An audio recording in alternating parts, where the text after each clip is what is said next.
All right, so my name again is Chris Reyes. We're talking about federal work study today, and so let's jump into it.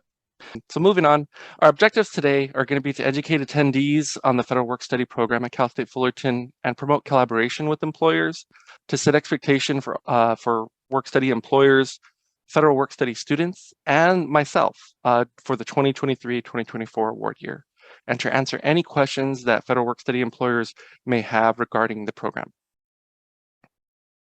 Now for housekeeping, questions you're free to ask during the presentation. I like to ask in the moment because I tend to forget or I lose steam. Like, why was I asking that again? So always feel free to unmute, just chime in, drop something in the chat, and I will be keeping an eye on that. For any reason you do drop something and I don't see it, a question like that, feel free to just let me know, hey, there's something in the chat, because I'm always happy to refer back to that in the moment. It's always best to do it that way. Some questions might be best answered offline for the sake of time. So to promote time management, I will make a recommendation if it's needed, because if it's a very niche question and it's only going to benefit maybe 3 or 4 people in the meeting today, and it might take 10 to 15 minutes to explain or discuss, then maybe that's something best taken offline. And so I'll definitely make a recommendation around that if needed. I'll be happy to follow up with the group if that ever happens. If there's something that I can't answer in the session today and I need to follow up, I'll be happy to do that because I follow up with all attendees usually a day or two after with a survey, seeing how we can make this better, and then also just letting you know if there's any answers that we couldn't get during the session time. Policy and processes discussed today may include those of payroll and HRDI. Questions on these items should be directed to each respective department. I cannot speak for HR, I cannot speak for payroll. Everything that I'm going to share regarding those areas is my understanding of their policy and procedure.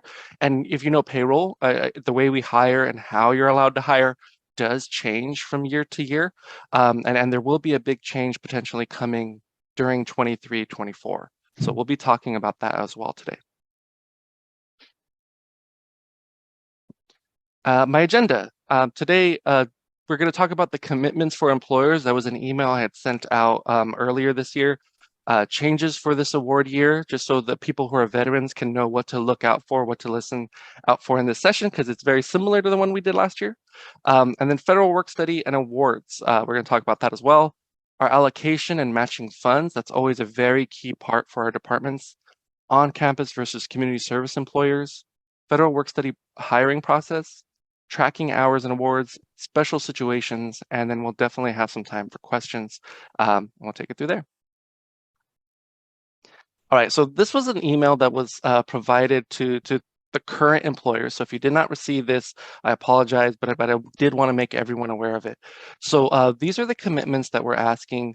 The Office of Financial Aid is asking for all federal work study employers to abide by. At least one person from the department should be attending this training today. There was multiple sessions. There's 3 sessions in total. You only need to attend one. I know some people like to hear it more than once, so you're more than welcome to sign up for another session or even reach out and let me know.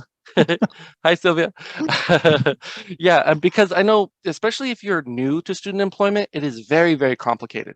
And on top of that, when you add work study to the mix, that's making you jump through a couple more hoops. So, I understand that sometimes you need to hear it more than once. First time you hear it, maybe some of it goes over your head, but as you get a little bit more experience, as you process time, the things that we talk about today will make way more sense. And and not only timekeepers and the staff that hire students are invited to this, but also MPPs, supervisors, leads, faculty if they are lead. They're all more than welcome to come to this training. And I know that some of the jargon and the terms we use are not readily available. So if there's ever a question, please let us know. Unmute, drop it in the chat, and we'll go from there. Employers will communicate any changes in employer staffing to the Federal Work Study Counselor to ensure emails and updates are provided to the appropriate staff and managers. That is a challenge I've had over the last year and a half, is that I'm reaching out to departments, not realizing that that person isn't part of that department anymore or has left the campus. I do sometimes get those undeliverables, but when I get that, I don't really know who's the next person in line to reach out to. So the more that we can be proactive about that, letting me know if someone's about to leave or if it has to be a little reactive, someone just left and we have to update my contact list, please reach out to me to do so we can make sure everyone's on the same page. Federal work study academic student employees. Oh, I'm sorry. Let me go back. I missed the third bullet. Federal work study student hires will also be appointed in non-federal work study positions to support them when they have earned their entire federal work study award. A challenge that I've come into is that some students are running out of their money in the middle of the month, but if they're not hired as a regular student employee, you're going to go over their award and that's going to turn into a PET. And if you're not familiar with the PET, we're going to talk about what that is, but it's something we would like to avoid, and I'm sure you would too. So to combat this, what we're asking is that all work study students not only be hired under work study, but also as a regular student employee. The next one is work study academic student employees. GAs, ISAs will be communicated to financial aid through the on-campus employment authorization form provided during this training, unless appointed through CHRS recruiting. When you appoint them through CHRS recruiting, and that's usually their initial hires, or if they've been gone more than a year, then I actually know about them. I usually add me to their approval list, so I know what student we're talking about. I double check their eligibility, but for any reason you go straight to the temp faculty mod, I'm not included in that. And we've had situations where students were hired without my office knowing about it, or students were hired without my office knowing, and they truly were never eligible to be hired under work study. And that's a situation, again, we would like to avoid. So we'll talk about what that form is and how you can support us with that. Once a federal work study student has reached their award, employers will terminate their federal work study position with payroll. So this is another key one. My first year was it ended last spring, so that was the end of my first award year here. And what I noticed was that some students ran out of money in March, and I had some really on top of it timekeepers that were amazing. They kind of stopped them entering hours there. So the month of April was only, regular student employee hours. But then the student accidentally in May added to work study hours, and that created a PET situation. So to avoid those situations we just walked through, we want to make sure that students are terminated. So that means that their timesheet goes away and we won't be able to accidentally add more hours and create a PET. Moving on now, employers will effectively track the work study award of their employees to prevent exceeding the awards of students. If students exceed their awards, the department will complete a PET, payroll expenditure transfer, in a timely manner to reimburse the work study program. And this is just a courtesy notice. The Office of Financial Aid wants to convey to employers that departments must respond and comply with communications from my office regarding over awards and payroll expenditure transfers, PETs, in a timely manner. Our office asks that employers please understand that failure to support these communications jeopardizes our program's compliance and federal regulations, and it places the work study allocation of our entire campus at risk. As this is the case, employers that do not comply with communications will risk future participation in work study program. I don't want to name names or anything like that, but the reality is there are some departments that I've told, hey, your student's gone over since December, and we're already in the month of, just starting in June, and nothing has been done to rectify that. And, so I'm working with those employers. I understand that this is a process that a lot of timekeepers and the people I reach out to are not familiar with the PET process unless they relate to the budget. If they're a budget person, they know it well. So I understand it's new, but at the same time, to stay in compliance, to make sure our funding is secured, we want to make sure that we're always following up and reimbursing whenever needed. All right, so changes for this award year. So things you want to listen up to. I won't go into depth with them, but just things for you to look out in the training. Hiring. Financial aid is asking that the employees be hired as a department paid student employee on top of being work study. Awarding. Financial aid transitioned from a two-phase awarding process to a single phase, and there were some things affected by this. Federal work study award increases. In 2022 and 2023, our campus ceased hiring on October 20th of 22. Due to the commitment of all of our allocation of funds. Increases to federal work study awards essentially will not be guaranteed in 23-24. So I just want to make sure that's very, very clear. If we can and it's possible, we have the funds to do that, we will be happy to do so. But last year we ran out of money in about 3.5 months. And so we want to make sure that you're aware that you'll want to budget your students well, know how many hours they can work, so that they can hopefully stay all the way through spring, which is always our goal. And then reconciliation. Starting October 2023, financial aid will be reporting individual student earnings to the Department of Education. Now, this doesn't directly impact you all, but I wanted to share it because it is a change. I don't know if this will have some, some ripples in how we do our business and how this program works.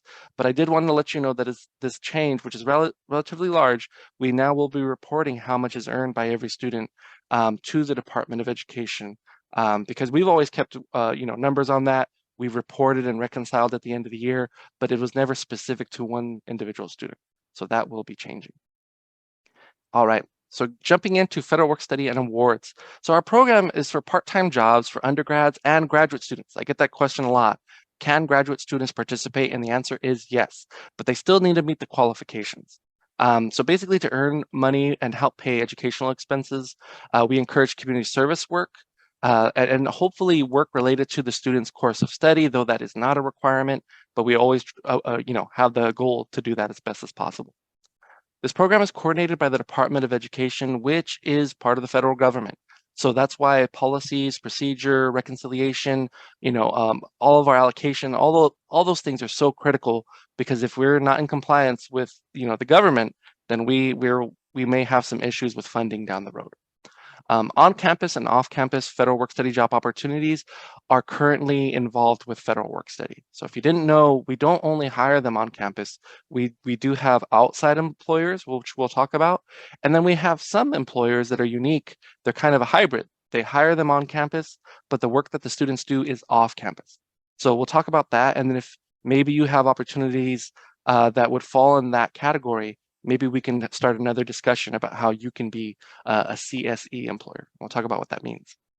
The types of on-campus employment right now we have are student assistants, instructional student assistants, which are Unit 11 employees, and graduate assistants, which are also Unit 11. If you're not already familiar, Unit 11 means that they're represented by a union, and our student assistants currently are not. So just giving you a heads up on that. The other major difference, student assistants and ISAs are hourly employees, and GAs are salaried employees. So let's talk about eligibility. And now this is critical for you to know, because even if you have a student that's just finished working for you in May and they're planning to come back in the summer or next fall, they need to make sure that they meet these criteria, or else I will not be able to give them a work study award or approve their appointment. So first they have to complete a FAFSA every single year. The date that we'd like it to be done by is March 2nd. They still can get it in even if it's after that. They can get it in as late as today, as late as the summer. All throughout the year you can pretty much fill one out, but until one is done, they will not receive a federal work study award. For automatic awarding, they do need to answer yes to question 31, which reads, are you interested in being considered for work study? The options there are yes, no, and I don't know. So if they selected the no or I don't know, it may be that we don't automatically award them, but they may still be eligible. Submit all requested financial aid documentation from their to-do list or task list by the due date. We do have a process called a verification. And I share all that with you so you know when students get awarded, if they're selected for verification, we're not allowed to post their awards yet. We have to finish that. It's kind of like a mini audit. We would have to finish that with them, with potentially their family if they're a dependent. And then once we're done with that, then they can be awarded. So just letting you know, there are some students that are selected that are kind of dragging their heels at times and turning in paperwork, or they're not turning it in correctly. And that will lead to your student not having an award right away. Maintaining satisfactory academic progress, we call it SAP, that relates to their GPA, their unit and their unit cap, as well as their pace. How many units are they earning credit for versus how many they're attempting? And the situation that can get them into a little difficulty with SAP is if they're dropping a lot of classes, like with W's. So when a student does that, they attempted those units, but they didn't get any grades for them and no units for them. So that tends to throw that proportion off. So that's something we're always looking for, and that is a requirement of all financial aid that they maintain SAP. There is an appeal process just in case there's something going on. I know over the last few years, COVID has been a major reason for that. So I share all that in case your student is talking to you about it. You can say, hey, I remember Chris talked about this. Maybe we want to reach out to financial aid, or maybe you can, you're welcome to reach out to me. Oh, great question. I have a question already.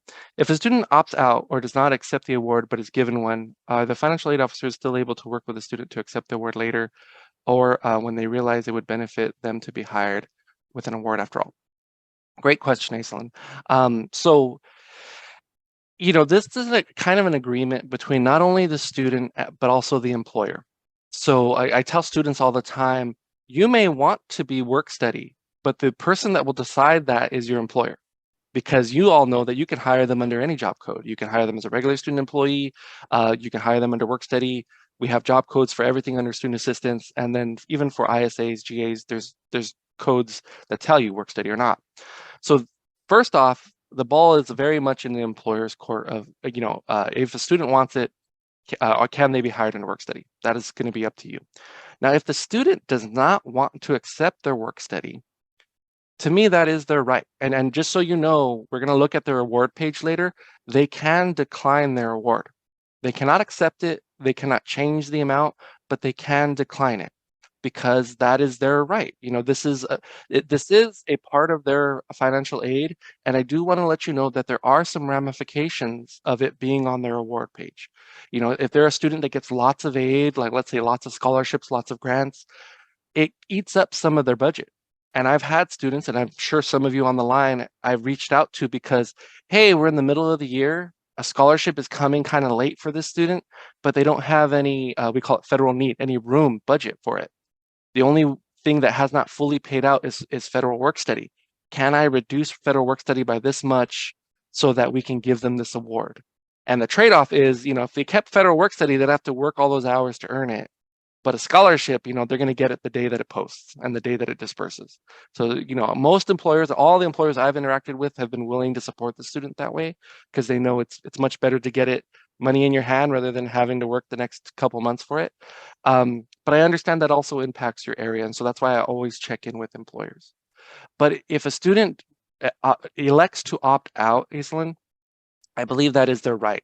Now, if you as an employer do not want to continue with their employment or their appointment because, you know what, we're only working with federal work study, and that's if you don't have an award, we're not going to be able to kind of support you with employment.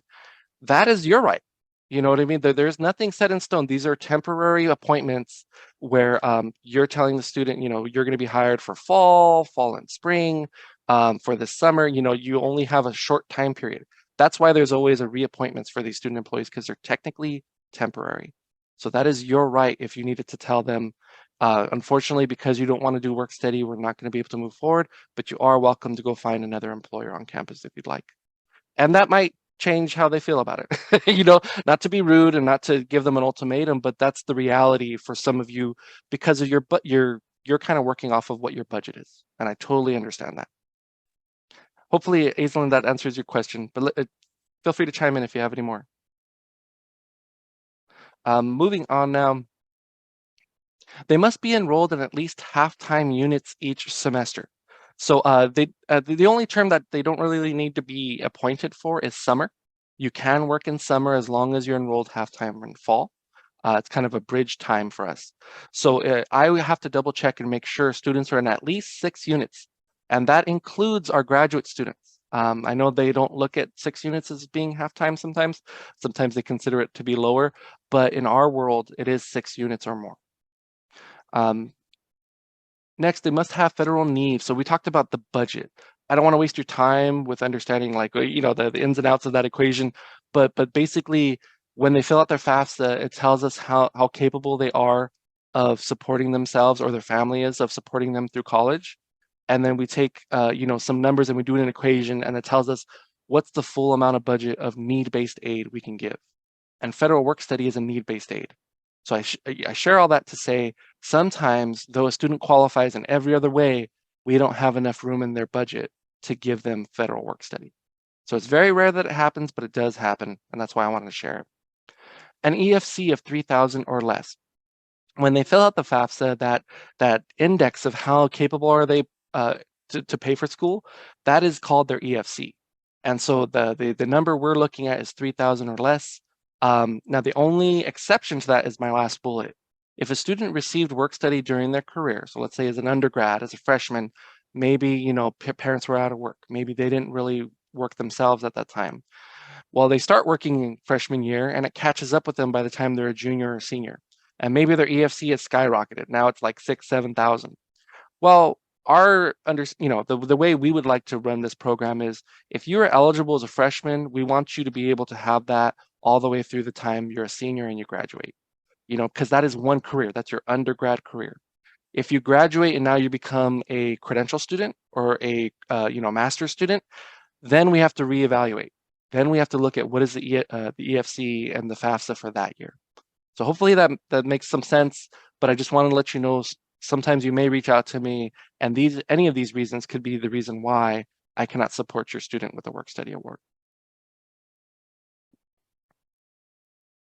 Can the grad student work in the summer? Great question, Sylvia. So if grad students are eligible and they are attending in fall, as long as they have that enrollment in fall, yes, they can work in summer. Now we have some weird little stipulations with that. If a student just graduated and is going to become a grad student in fall, I believe the rule is they cannot start working until they're already enrolled and registered for classes. And that might not happen June 1st, that might not happen July 1st. I don't know when their enrollment period is, so that will depend on that. So that's the one caveat I wanted to share, Sylvia. Great question, though. The next one is federal work study and awards. So this is what an offer looks like to the student. They can make this screenshot from their portal. You can see that it can change the award year. And I'm sorry, this is an older an older year award, but you always want to keep an eye out for that. That's the reason I wanted to include that. Sometimes students and employers will share screenshots from a year or two ago. And I said, oh, actually that's not for 23, 24. We always want to make sure whenever they provide anything to you for this upcoming year, it is for 23, 24. Now, their award package will look like this. You will see other grants, potentially loans offered, but federal work study is what we want to talk about today. So it is very typical to see federal work study with an offered amount and not an accepted amount. And the reason for that is we offer it to way more students than we can fund. And the reason behind that is to make sure that we use all of our funding. When I talked to my predecessor, one of my predecessors, her name was Marcia Starcher. You may have worked with her in the past. Marcia would tell me when she only had 400, enough funds to cover 400 students, and she told 400 and then gave them some time to try to hire. Maybe 100 of them would find a job, and then she'd still have 300 slots she'd need to fill. So she wanted to move on and keep kind of move on to the next 300. And then from there, move on to the next group and the next group. And she said two things from that. Number one, she never used all of her money, which is not something we should do with a student population of 40,000 students. We should be able to utilize our funding. Number two, she never got through her full list. So, to the best of her ability, we could not get that money utilized. And when federal work study, the commitment and the reimbursement rate changed, that's when she started first come, first served. So that is how this program is run. Basically, I think this year we've told about 5,000 students, hey, you're eligible, go find a job, including, the students that are potentially being rehired that have worked before. It is still first come, first serve. Just because you had them last year doesn't guarantee that you'll have them this year unless you move quick to hire them as the year begins. So just want to throw that out there and make sure everyone's aware of that. Lastly, employers can ask for a screenshot of the candidate work study award during the hiring process. If you're using CHRS recruiting, there is an optional area on the application for them to add this. And if you know recruiting well enough, there is a way for you to go in and see that application and look for any attachments they might have given. And then they answer questions like, are you eligible for federal work study? And there's a yes or no. And It doesn't verify anything. If they say yes, you're always going to want to get this screenshot as well, or have them, printed out for you when they come to interview with you. But it is at least a way for you to start getting information early on, rather than I'm looking at all my students and I don't know who has work study and who doesn't, and you really can't tell one from the other. But you are eligible to ask them for these screenshots. You're not breaking any rules or compliance with that. Now, this was one of our updates. We updated our awarding phases, and it did have a bit of a negative impact. So our financial aid transitioned from a two-phase awarding process where we first awarded incoming students, like everyone coming from high school, transferring from colleges. We would award them first, and that would usually happen, as you can see down here, sometime in like April. So we would put that out there, let them know that they had awards. And and students, they apply to many places. So we might just be one of many places that offers them some aid and offers them the ability to come and go to school with us. Well, when they decide, they will let us know, hey, unfortunately, I'm not going to Cal State Fullerton. So in the past, okay, if you're not going to come with us, that's fine. They decline their acceptance, and basically we would get that money back, and then it would prepare us for May when we awarded all returning students. So that means that we'd have all those funds back because those students weren't coming to our school anyways. We'd be able to give them to our returning students, and then we were, everything was great. So that's how we've done it in the last few years, and that's why we really haven't had any issues. But we did change that this year, and that was very intentional. We as a campus decided we wanted to stay competitive. And what I mean by that is, though we may be awarding in April and May, some campuses may be awarding a lot earlier than that. And that gives the students something to think about. And that probably allows them to think, well, I already got my aid from such and such school. I'm still waiting on Cal State Fullerton, but I need to commit by a certain date. And that might have deterred some students from coming to our campus. And for that reason, we are now awarding everyone all at once. So we went from two phase to one phase. And because of that, we offered work study to a lot of students that didn't end up coming to Cal State Fullerton and won't end up coming to us. And because of that, so there are students from last year, or sorry, this current year, that are working right now that do not have a work study award for next year. So it was something that we kind of couldn't plan for. It was an unexpected, a consequence of this change. And because of that, we're working with IT right now to get everyone who's currently has a work study award one for next year, as long as they're coming back to us. If they're graduating, obviously they're moving on. If they decided to take a year off, another reason we would not give them an award. But if they worked this year, they earned work study, and they want to come back next year, those are the students we're working to with IT to get a mass packaging plan, and that should be done very soon. So just wanted to give you a heads up in case your students are worried and they're like, well, I don't have a work study award right now. Remember those rules. As long as they haven't graduated and are moving to a new program, they're still eligible, even if their EFC changed. But they do still need to fill out a FAFSA. They do still need to meet the other criteria. All right, and Aislinn, I'm sorry, I saw you responded. Thank you. Okay, can I generalize on how, on the average, how many scholarships may heavily decrease or impact student award and their federal work study, or does it depend? So truly it depends, Aislinn. We were talking earlier about scholarships and other aid impacting work study. It really does depend. Every student is unique. Some students will get scholarships and grants and they will not hit the full budget that we were talking about, that federal need. And some students, they have a little less federal need than others. That EFC, it can range anywhere from 0 to 3,000, like we talked about. It can go higher if they're a returning student because of our policy. So if their EFC for any reason is really, really high, that leaves very, very little room for need-based aid like grants, federal work study, things like that. So I just wanted to make sure that's where. Also, does accepting the award or other scholarships greatly decrease or impact the students with federal work study, and even if they have a 0 EFC or extremely low EFC? So scholarship, now keep in mind, federal work study is for them to help pay for school.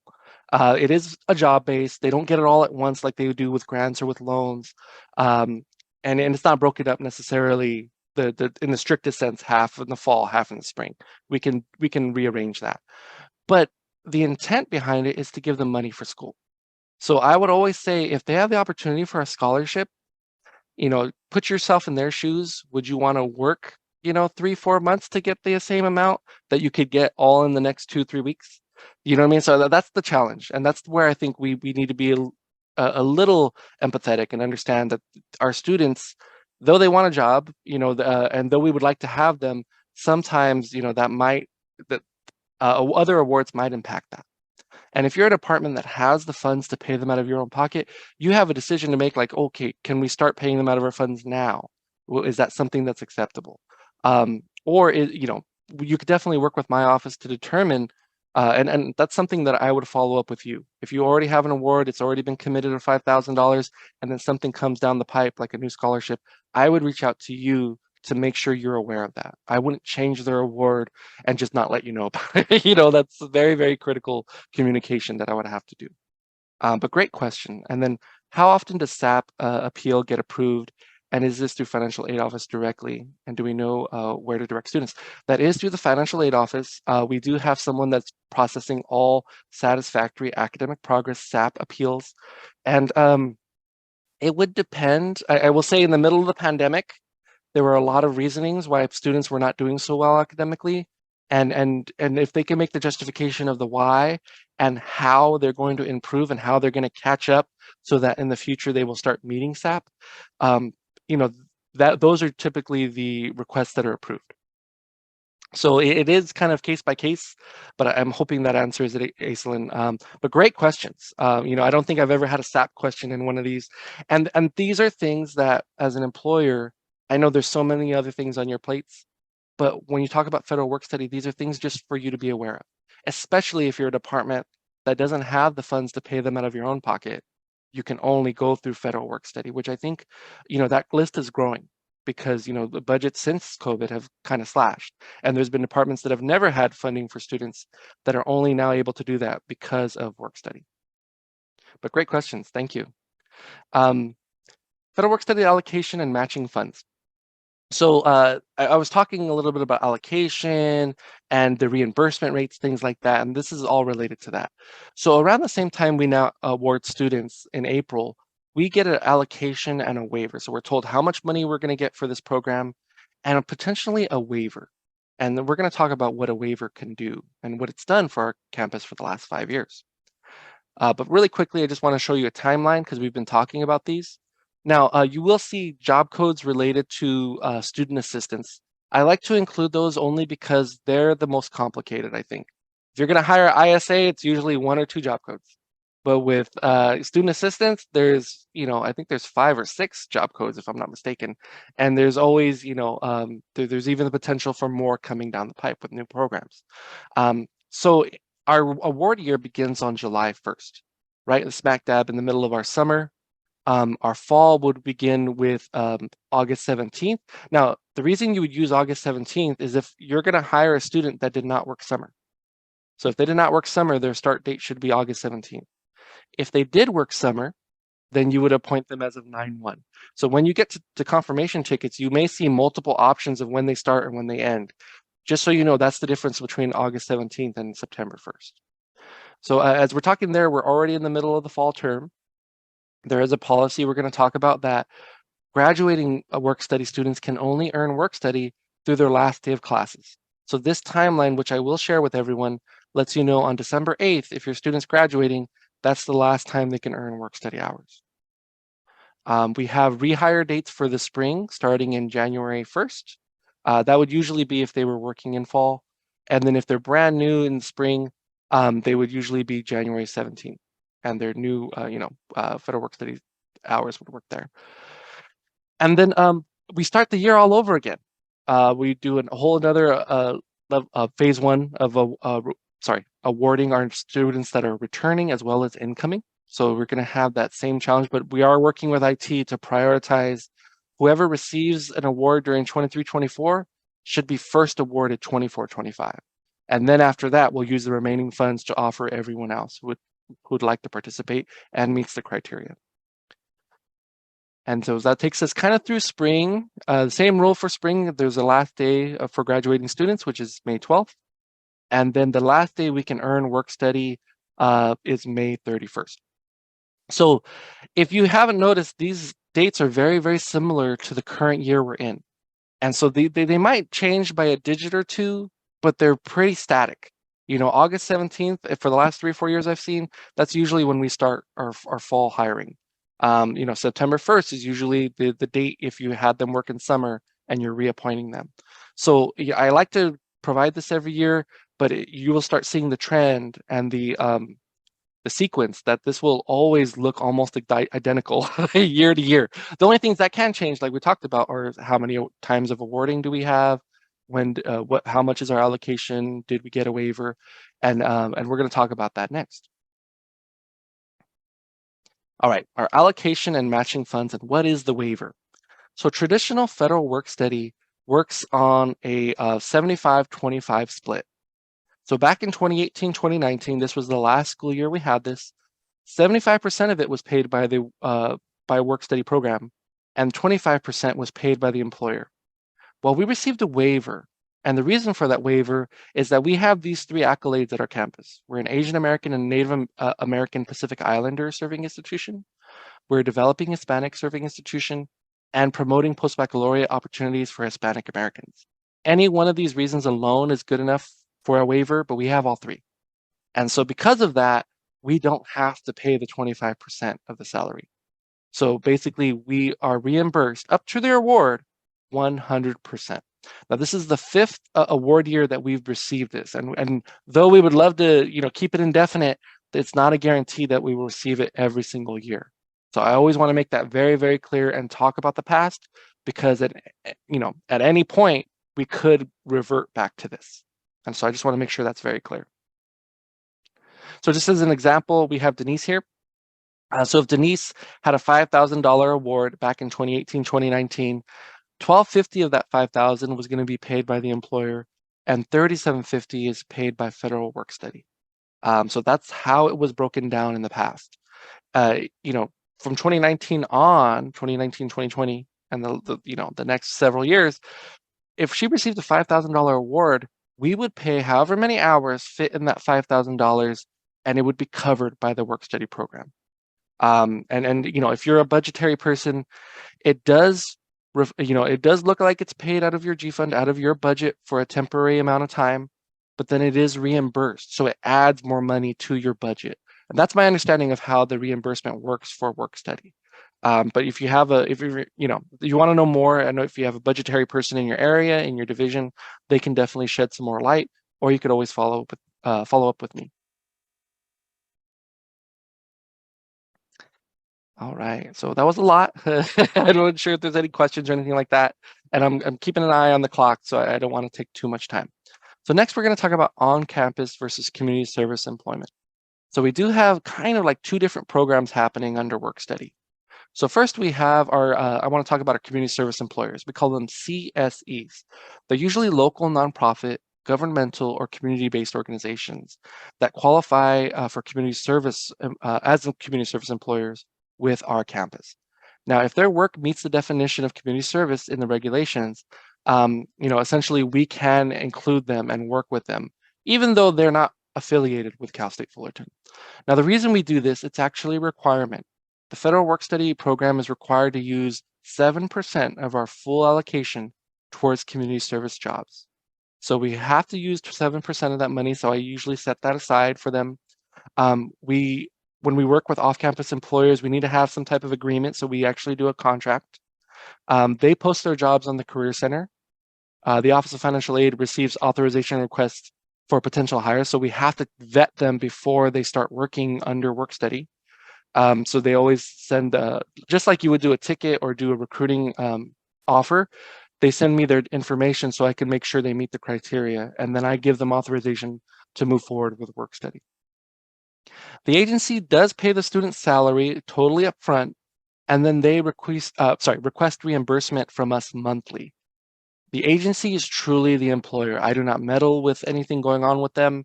They kind of oversee that themselves. And then on-campus CSEs, should say students, are hired in slightly different job codes, 1872 and 1876. So we're going to talk about this more, but the CICE and Ed partnerships, they are on-campus employers like all of you that hire on campus, but they send their students to go do work in the community. I don't know if any of you have a program like that, if you have students that do similar work like that, but we would love to grow this because that 7% is required. And since COVID hit, we were doing really well. We were doing it like 15%, 10%. We were doing really well. And then COVID hit. And since then, we have not gotten back to 7%. And it is my goal to strive for that at all times. We are in a waiver year, and 23-24 will also be a waiver year, but 24-25, we need to start hitting 7%, or we need to pay the difference out of our own funds as a campus. So to avoid that, anybody who would like to partner and potentially become a CSE, please connect with me. I would love to talk to you about that more. I know some areas I've talked to are like the Arboretum because they serve the community. We have ed partnerships, we have the CICE, but I don't know all the programs as well as you all do.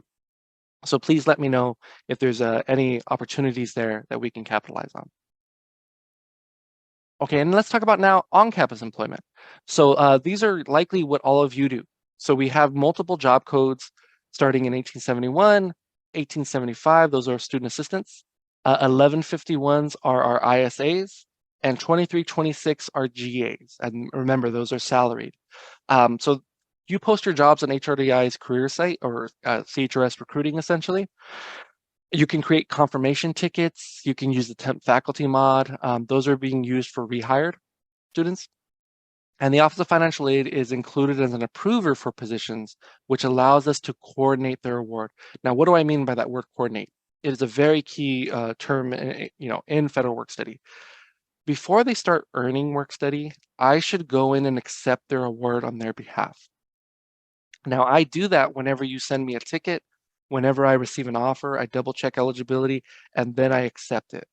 But for any reason you go straight to the temp faculty mod and my office is unaware, we are technically out of compliance. And that's why later we're going to talk about the authorization form that you can share. Only when you're doing an ISA hire, a GA hire, and you're not using recruiting. So we'll talk about that more. So students are hired either each term or for the academic year. Once fall hits, you can hire for fall and spring. And I think I have another reminder for this, but HRDI is recommending people hire for fall and spring, whether you're using recruiting or tickets. And we'll talk a little bit why, I think, in my reminder later. The award year is from July 1st to June 30th. That is, our full award year. But we did make a decision last year to that students may work through May, and this helps support our reconciliation. I know there's a lot of timekeepers that are really excited about that because June is the month you're running out of money for your students, and it's the first time they can work up to 40 hours per week. So when you involve work study there's a lot of potential for accidentally going over. So, to hopefully give us some time to reconcile to avoid anybody going over, we do not have any on-campus work during the month of June. And reimbursement does not need to be requested like it does for our off-campus employers. It's kind of automatic. You don't have to submit an official request or an invoice in any way. That will be done on the budgetary side. So let's talk about now the hiring process. Each year, employers must send a new job description for each federal work study position to myself, please, before the employer can have these positions approved or the students can truly be hired.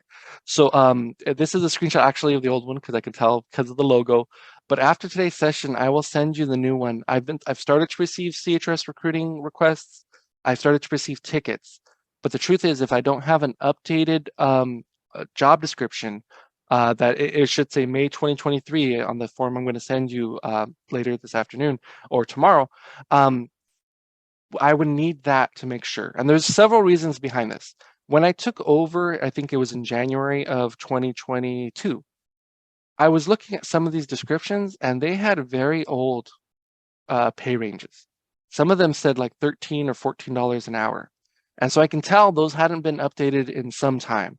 And if we're ever audited, we need to make sure that we have dotted our I's, crossed our T's, and everything makes sense, because those potentially are findings.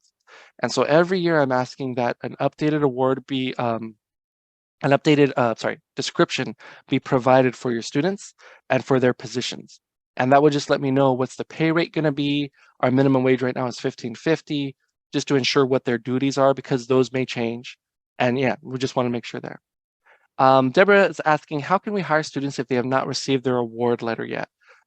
So we can, you could definitely check in with me, Deborah, because they're likely those students that have not been awarded but were current student employees.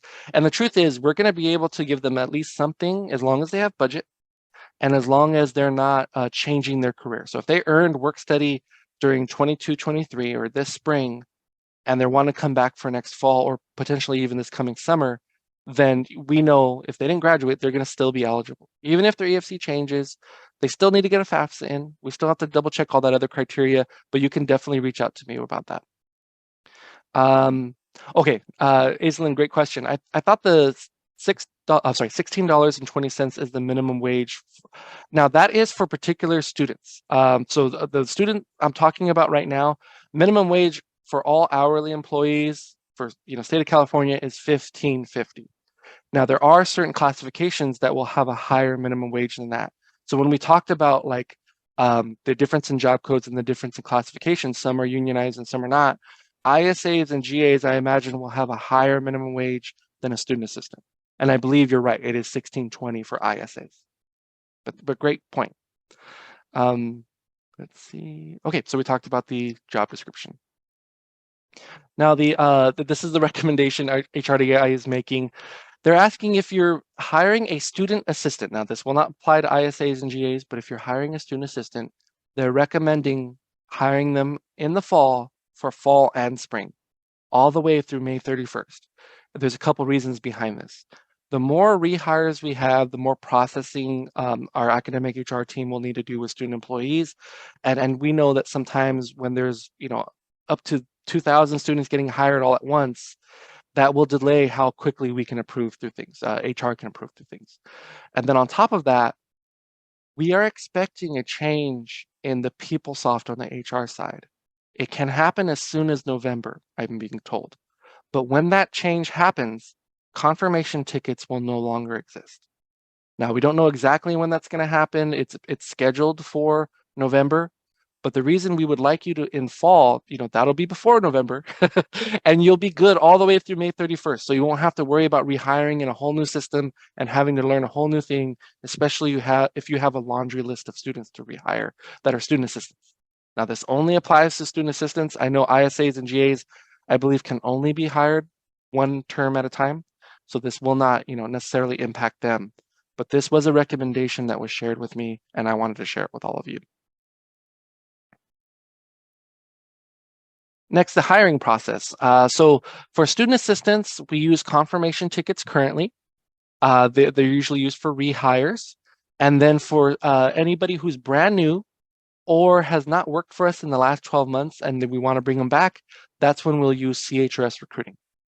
Now for academic student employees, ISAs and GAs, we also use CHRS recruiting if they're brand new or they've been gone more than a year. And then when they are active within the last 12 months, that's when we can go straight to the temp faculty model. So let's break it down for student assistants. Okay, so new hires are separated over 12 months. That's when you would use CHRS recruiting. And just as a reminder, I have this little screenshot of the approval process.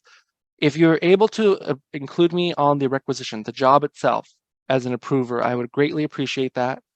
Just so I know you're pre-approved and I have your job description on file, because that's the first thing I check for. Next, when you are hiring through recruiting and you're doing an offer, I would need to be included in that as well. Because though the job posting, I'm approving that, I won't necessarily know what student you're hiring. And remember, I have to go in and accept their award on their behalf and double check that they meet eligibility. So we're asking that you please include me as an approver, or at least my office. If for any reason I ever change, it's another person. It's always financial aid as an approver for requisitions and offers for work study. And then on the rehire side, if they've worked within the last 12 months, we can use a confirmation ticket as of now. Now that change is coming, it is on the horizon, but there's no guarantee it'll happen in November because if you've experienced anything like I have, sometimes we say one thing at the CO level and then sometimes it gets delayed. I can't guarantee one way or the other, but I want to prepare you in case that change happens in November. So as of right now, we can still use confirmation tickets to rehire. Now, you would use a rehire confirmation ticket, including if the student worked in another department.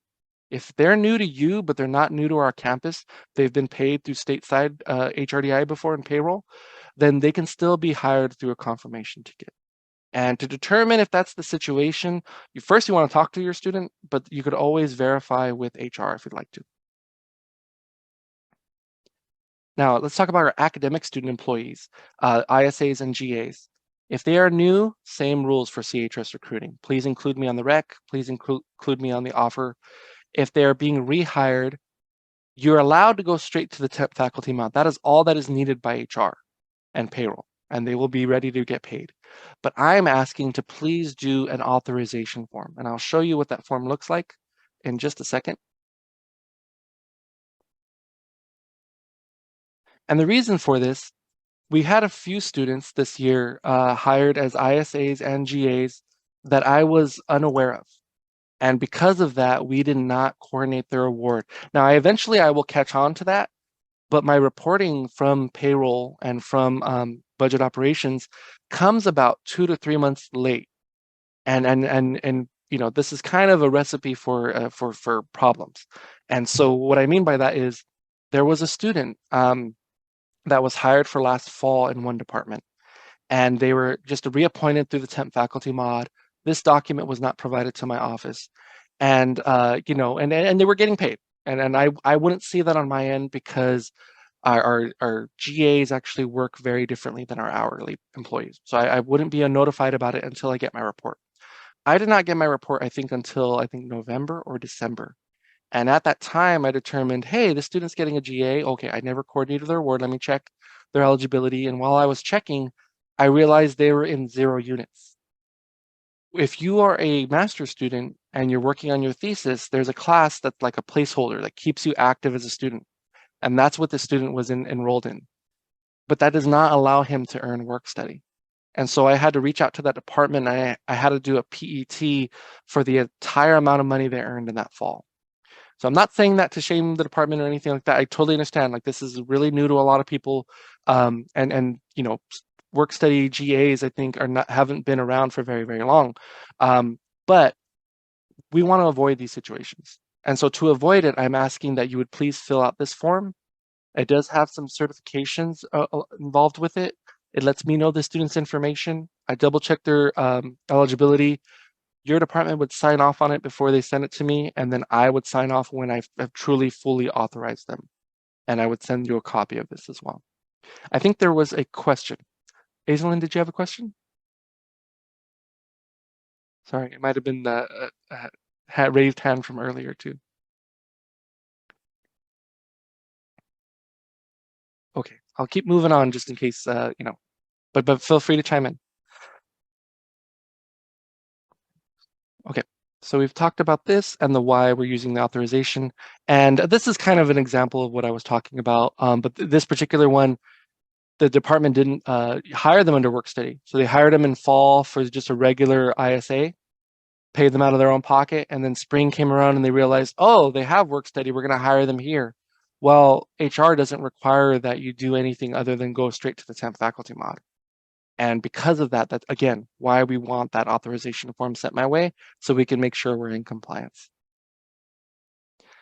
Now, my responsibility during this time, so when they're being offered employment, they're being rehired under federal work study, what do I do to ensure that they meet all the criteria? So I have to make sure they have a federal work study offer, and I will accept it on their behalf. If they're enrolled in at least 6 units, are they meeting SAP? Do they have a job description for this particular role on file? And that a representative from the department has attended training. Now, I know that's asking a lot for someone from every department to please attend, but we've had enough challenges that we realize this is a very critical piece. And again, we want to collaborate with you. We're not here. We're here to help in any way we can, but we need those lines of communication open. I want you all to hear this, even if it's been a whole year, even if you did not hire work study students in the last couple of years, and you getting more familiar with it again. Just to remind you that this is what the process is and this is what our program is, because we love our federal work study at Cal State Fullerton. When I was part of HR, I know I loved it because when COVID hit, it was the only program that thrived because the money was already set aside for it. Um, so to continue increasing our allocation every year, to increase the amount of students that we're supporting, and to give them an opportunity to get some real work experience, we would love to work with you to make that happen. All right, next is tracking federal work study awards. So the Federal Student Aid Handbook states that federal work study students in a given period can earn this breakdown: 20% in the summer, and in fall and spring, 40 and 40. So they can earn up to those amounts in those respective terms. Now, this will not apply if you're a department that we have our own funds. When they run out of work study, we're just going to pay them out of our own pocket in a regular position. You do not need to follow this breakdown. But for those departments that do not have the funding, that I can only pay them through work study, you should plan to stick to 20, 40, 40, so that you make sure that you have enough money to carry them through spring. That is our goal, to continue their employment as long as they're here at the campus. And for most students, that'll be spring, but some may graduate in fall. So you would want to update these percentages if you did have someone who's going to graduate in fall, and they will likely have a lower award. They might not have 5,000, they might have 2,500. So just giving you a heads up on that. And then for any reason you appoint them in fall, it would break down 50-50. And for any reason it was just spring that you hired them, then you can use the whole award during that time. Now, we do have some resources to help with this, because I know that 20, 40, 40, you're probably like, well, how do I break that down? What does that look like? This is one of the documents that we had kind of created last year to hopefully help some of our departments. So this gives you a breakdown of the student. You can enter their name, give us what their award is, and keep in mind it may not be a full 5. If you have a student that's going to get hired in summer and you're keeping in mind, okay, 20%, all you would have to update is what their pay rate is. So that would go right here. Most students start probably around minimum wage, but if you need to change that, you can. And then also, when did you hire them? When are they going to start working? So this is the breakdown for a student that's hired July 1st. They're going to start working in work study July 1st. So that's about 9 weeks of summer. That gives you about 7 hours per week. And I know for some departments, that is not realistic. You have a front desk that needs to be covered. So you'll need to have a discussion with, the lead, the supervisor, to talk about what can we do to, can we request an increase? Can we look at paying them out of our budget? What do we do to make sure that this student is here as much as we need them to be? And then it still breaks down what fall and spring would look like. Now, keep in mind, right now there's no plans for increasing the minimum wage, but if you do increases, this is a way for you just to estimate, just to get a rough idea of how many hours per week could I have them based on the award they have. Now, there's this tab down at the bottom for a summer start. We also have one for a fall start and one for even a spring start. So it depends on when you hire them. That's the tab that you will use. And this is a spreadsheet I'll be sharing with everybody today. And the one last thing just to point out, in case you're not hiring them July 1st, you want to see, okay, when is the Monday that they will start working? Is it the 10th, the 24th? Because if it's the 24th, then you can put in 6 weeks here, and that will change. Okay, if I hire them on the 24th, now they can work about 10 and a half hours, per week as a rough estimate. And students will call out, students will have times where they're on vacation, things like that. But this at least gives you some information to plan and prepare, and also some data to show leads and supervisors and managers and chairs, to show them, hey, you want my student at the hours, at the front desk 20 hours per week, but I need to show you their reward is only going to carry them for 10 hours in the summer and 8 and almost 6 hours in the spring, for fall and spring, that is. So hopefully this gives a little bit more, data at your fingertips, a little bit, more resources to plan and prepare for your student employees. And then also that we track our student employees monthly. So this is another sheet that we started utilizing. I think this was a year and a half ago that we started utilizing it. Is this the right one? Yes. Sorry, my Excel's acting a little funny. Oh no, don't close. Okay, so essentially you could add all your students on these lines, and every month you would just report how many dollars they've earned. And I know for timekeepers, I think in your system it may only show you how many hours they work. You would just multiply that by their pay rate. Work study only reimburses wages. If there's like any workers' comp or anything, any Social Security or Medicare, anything paid by the employer outside of that, work study does not cover those items. It only will cover how many hours did they work times their pay rate. So I just want to make sure that's very, very clear because I do get that question from time to time. But from here, you can kind of see where students are, how much is remaining, and still be prepared to follow up for the spring. So it goes from July all the way through May, just like our on-campus employment does. And we talked about the estimating already. We've shown that page. But providing a realistic look of how long work studies will last, try to keep them employed through spring, and supervisors and leads to definitely include them in the discussion. Because I know sometimes if you're the person who processes time, if you're the person who processes hires, you don't always get a say of how often they're working. You know what I mean? It might be somebody else making those decisions. I know some students, their leads, even a faculty member. Well, hopefully this gives you some data to put in your hands and show them, hey, this is what we got to work with. After we run out of these funds, we're having to pay them out of our pocket. Do you have a grant that we can do that in? Do we have the ability to make that happen? And I already talked about this one. Um, Chris, yes, go ahead. so if we have a student assistant and they worked like the full year, let's say, and then they've exhausted all the funds, would we feel comfortable to rehire them for the following summer or fall and spring before they got their award again for Well, the new well, year? the awarding. So that's a great question, Larissa. So let's say you had a really good student that ended just in May, right? Just a few weeks ago, and you're like, oh, it worked out so good. I want to keep them for fall and for spring come upcoming. Now, keep in mind, payroll will open fall probably 3 weeks before the term begins. That's going to be late July, early August. That's the soonest that they open confirmation tickets. So just keep in mind, you will have to wait until payroll officially opens that time. So that's number one. Number two, you want to make sure that the student's still meeting eligibility. Now, this is a funny year where, they may not have a work study award in their financial aid package, but we know why. And we're working right now to fix that. But you want to communicate with your student to let them know, hey, make sure you get your FAFSA in, make sure you have those awards taken care of. And the students sometimes will reach out to my office and say, hey, can I get a work study award? And it's just an offer. It's not like I'm finalizing their award. So sometimes them reaching out to me is enough. If they qualify, I will offer it to them. Sometimes it's you, the employer, that reaches out to me to say, hey, I know so and so, we're thinking about hiring them again. Can you please offer them a work study award? Now, me just saying yes to that doesn't mean that that money's finalized. All that means is now I put it on their award package, and it's still going to be first come, first served for whoever hires first, starting, for the period of July 1. So some students I've already received tickets for them. I know I've approved a lot of CHRS sorry, not offers, requisitions already, and I'm sure offers will soon be in tow. But you would want to make sure the eligibility is there.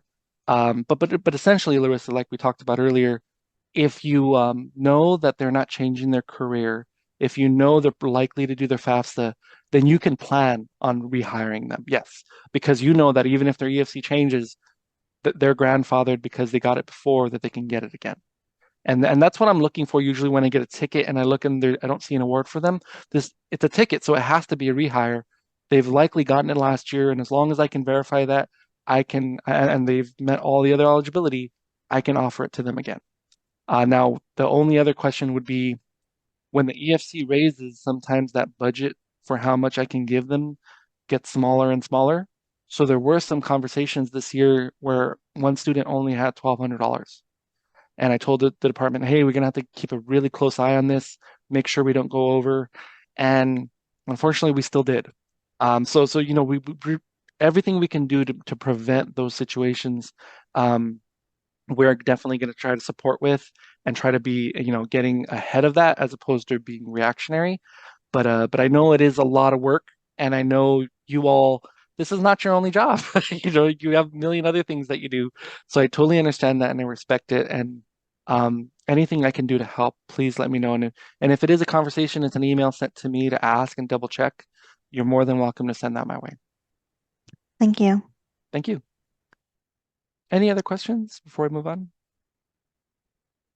All right, I think we're doing okay. Okay, this last thing I want to point out is I do provide a monthly report, and I have an example right here. So you might have seen these before. They show up like yellow and red, some students, and then it has like a little color. And actually I have a sample of it. So just to give you an example of this one was provided in March, but it was for earnings worked through January. So we're missing a whole month of earnings. And the reason they're provided this way is I do not get uh, you know, tables and data in real time, unfortunately. I really wish that I did, but given that we wait a whole month and then at the beginning of the following month, then we start entering time, and the fact that to get data from payroll to budget operations to accounting, then sent over to me, that takes about a month or two. I am usually about a month to 2 months behind. And I make it very clear, hey, this is the total paid through January. So when a department receives this kind of report, you're going to want to make sure that you're counting, ooh, how much did Tuffy Titan earn in February? And you're going to want to make sure that that's somewhere less than 546. So that is how those reports should be utilized. I have an example of one right here just to show you what that full email is if you've never seen it before. Here it is. So I usually kind of give you a little spiel before letting you know what are we talking about right now. This was a little bit later in the year, so I was only sharing students that had $2,000 or less in your department. And these are the students that we had there. And then we have this color key just letting you know what does it mean. Yellow highlight, as of 2023, your student has less than 2,000. Their earnings in a month can be $1,000 or even more than that. I've seen some students get up there like 16, $1,700, especially if there was like a spring break in that month. Um, so I included these to make sure that you're aware that they're approaching their limit, and I highly recommend you hire the student in a department paid position. So this year, I gave this out a lot, and I don't think a lot of people followed that because we ended up with situations where they went from yellow to red, and it was too late to hire them for spring or too late to hire them for fall because the next term had already opened. And we only allow one hiring term at a time. So this year, that's why I'm asking that everyone hire them in both. So we can prevent these situations. We can be a little bit more intentional with their time and their timesheets. So and then red, it would just be letting you know someone already went over. They need to stop working. A PT will likely be needed, and and essentially, there's some support for getting PETs done. So if you've never seen that before, that's what I send out monthly. I anticipate doing that moving forward. And then, usually the first month that we hire, likely in July, likely in September, maybe even in January, I will give you a full list of all your students just to make sure my list matches what you have. Because every once in a while, I get a department that thought they hired them as work study, but accidentally you might have used the wrong job code. Now, this is that example I was talking about. So what if you run out of funds in the middle of a month? Now, when you have them hired in two different positions, that's the best way to get this taken care of, relatively easy. So this is the example. Tuffy Titan earned 40 hours in the month. Their pay rate is 15.50, and he has a remaining balance of $152.50 of work study. So essentially, you're going to divide that out and you get 9.8387. If you didn't already know this, our timekeeping system does not understand hundredths. You can report hundredths, but it's going to, on the back end, round them up. And that will, get some people into a little bit of trouble because you're thinking, oh, yeah, that number is relatively low, but not knowing that it rounded up because, to my understanding, it doesn't really show our timekeepers that. So whenever you see data entry and hours entered for the month, you'll want to make sure your students are only using tenths. And there is a guide that I'm going to show you in a second that does walk you through how, how to round up, when to use zero point 0.3 rather than 0.25, things like that.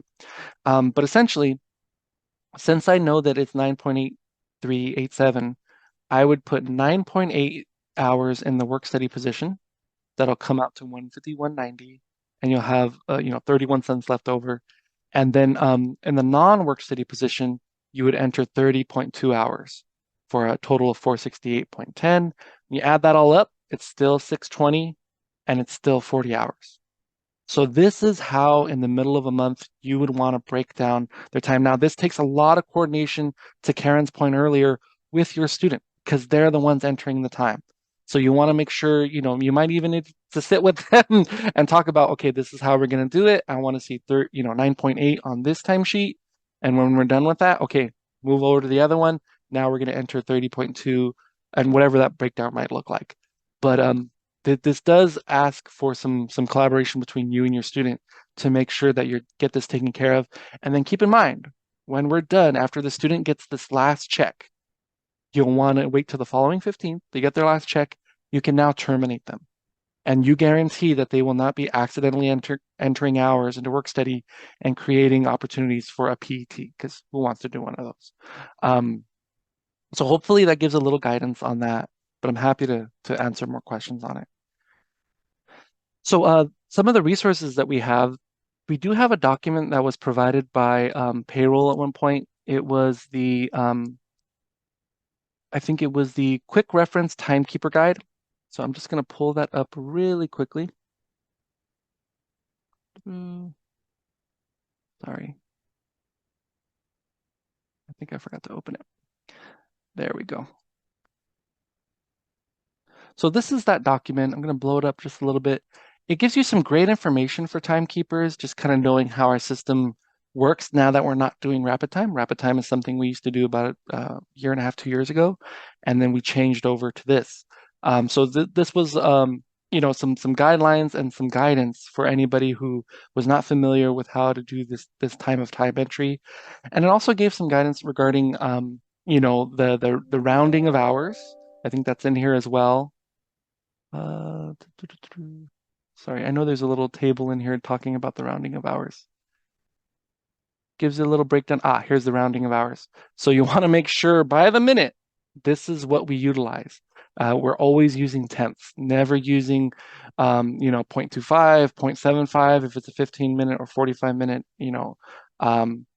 hour entry. You want to make sure you're utilizing this to the best of our ability. And you probably want to provide this to your students, just so they know how their time should look. It also talks about queries that you can use in case you never needed, like let's say you're using my spreadsheet that I provide and you forgot, I forgot to enter it for March. How can I go back and see how many hours were used in March? Well, in here is a query that you can run. It'll tell you how many hours they worked, and then you just multiply that times their pay rate. But another key thing, and I think I mentioned this, is that you'll want to make sure you're using the right dates, using the attendance and pay schedule. And what do I mean by that? Sometimes a month will truly be from the first to the last day of the month, like January. But sometimes it goes from the 1st of the February to the 1st of March. I've talked to a few departments that they were only running this like, February 1st to February 28th. And that created problems. They weren't accounting for a day, especially if this is a weekday of work. They were missing out on that.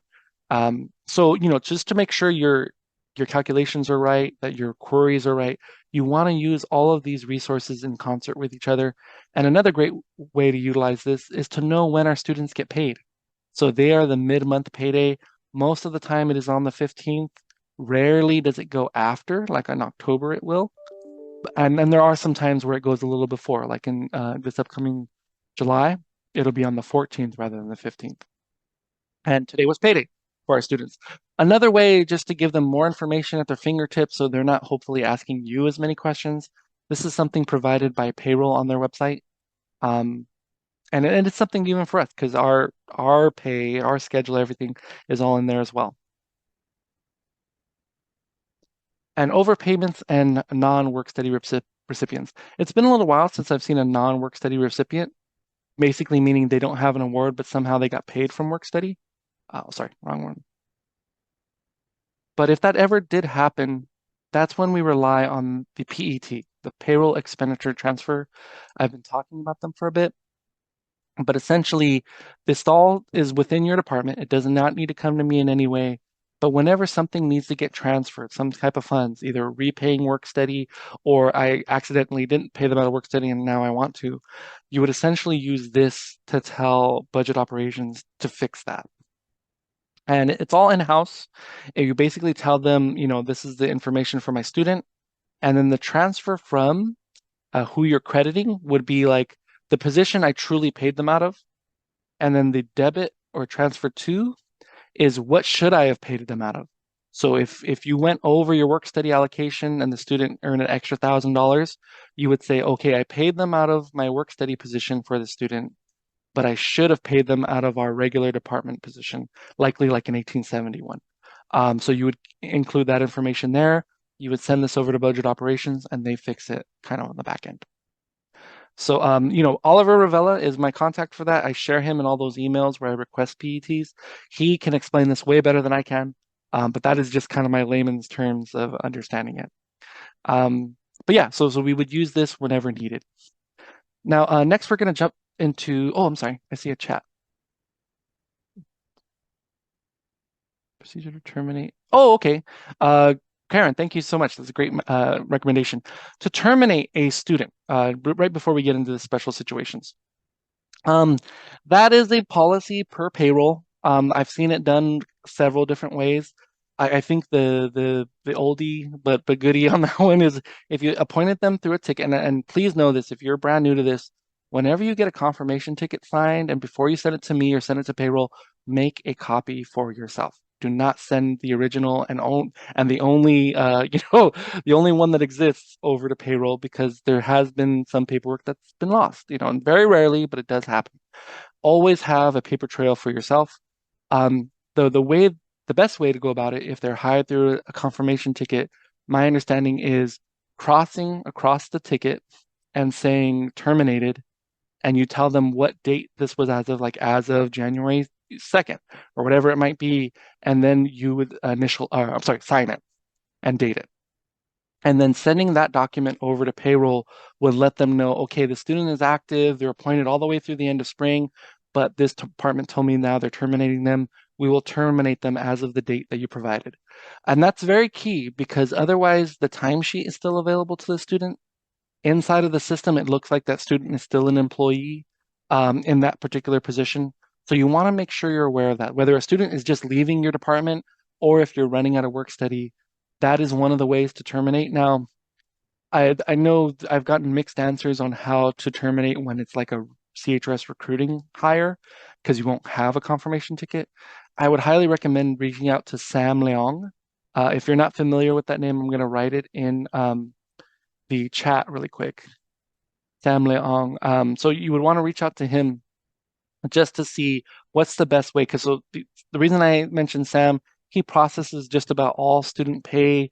He's the best contact for terminating a student. I do know he's back in a limited capacity. He was on leave. He's back in a limited capacity, but he is pretty good about replying to emails. So you can definitely reach out to him if you have any questions regarding terminating students. Great question or great point, Karen. Thank you. And special situations. So we talked about graduating students can only work up to their last day of classes, not during finals week. And so in fall of this upcoming year, that will be December 8th, and in spring, that will be May 12th.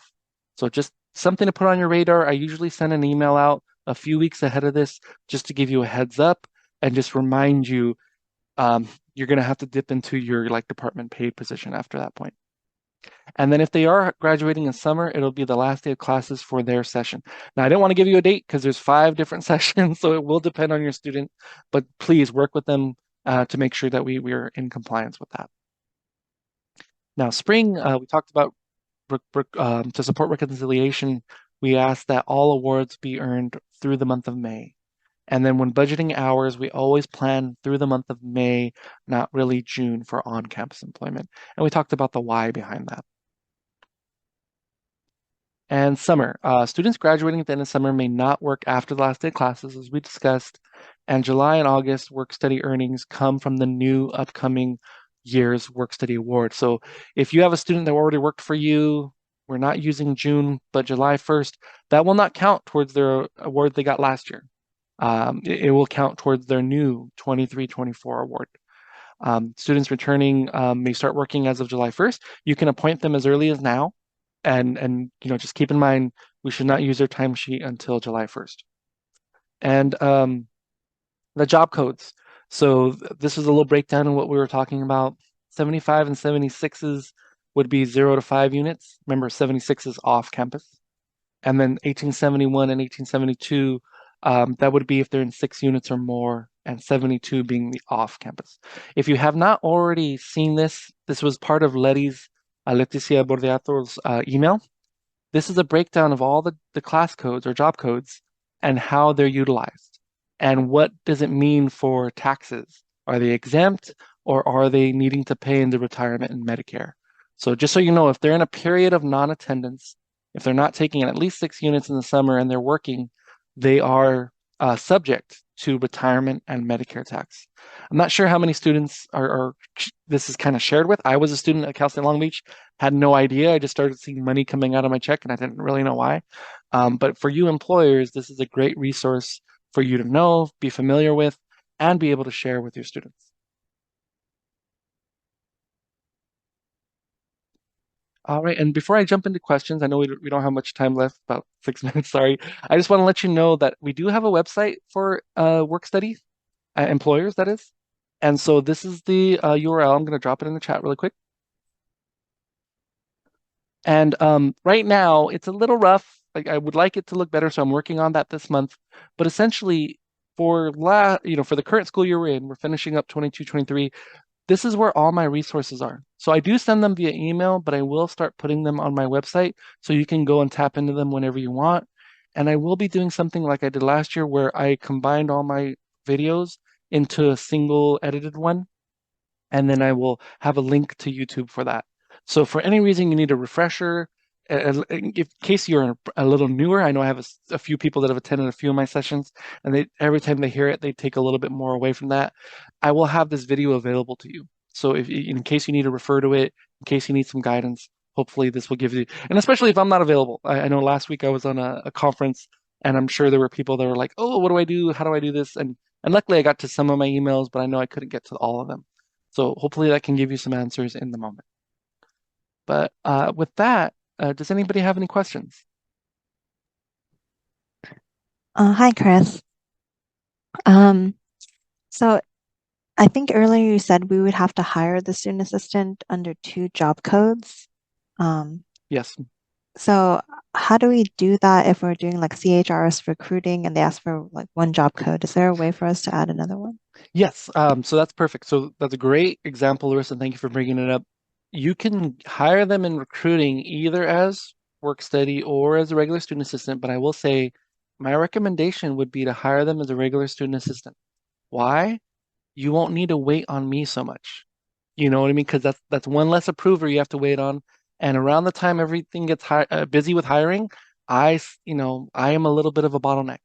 I would recommend hiring them as a student assistant, and then once that is finalized, then you make a ticket for work study because now it's a rehire, it's not a new hire. So that's how I would go about it if I were you. You're welcome to do it the other way around, but I think it would go a little smoother that way. Thank you. No problem. Hi, Chris. Hello. I did have a question. Sure.